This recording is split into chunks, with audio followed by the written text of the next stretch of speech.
মিচিং যুৱ মহোৎসৱত ট্ৰেফিক জামৰ সমস্যা সমাধানৰ দিশে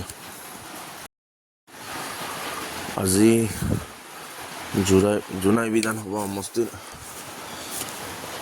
সন্মানীয় বিধায়ক ভুৱন পেগুচাৰে জানিব দিয়ে।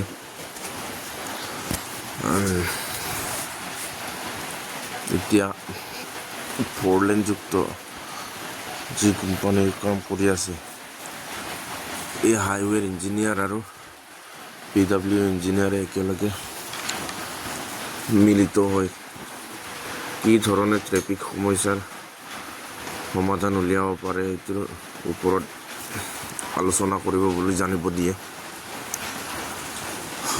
আৰু এই জেগাতে 40,000 গাড়ী একেলগে পাৰ্কিং কৰিব পৰা ব্যৱস্থা কেনেকৈ কৰিব পাৰে তাৰ ওপৰত আলোচনা কৰা হয়। সঁচাকৈ চাব গ'লে যদি গাড়ী ঘোঁৰা সোমোৱা কৰিব যদি নোৱাৰে, মানুহটোতো ভৱিষ্যতলৈকে অহাটো বন্ধ হৈ যাব। তাৰ ওপৰত লক্ষ্য ৰাখি ছাৰে প্ৰথমে এই ট্ৰেফিক জামৰ সমস্যাটো সমাধান কৰিব লাগে বুলি আজি ইয়াতে আমাক জানিব দিয়ে।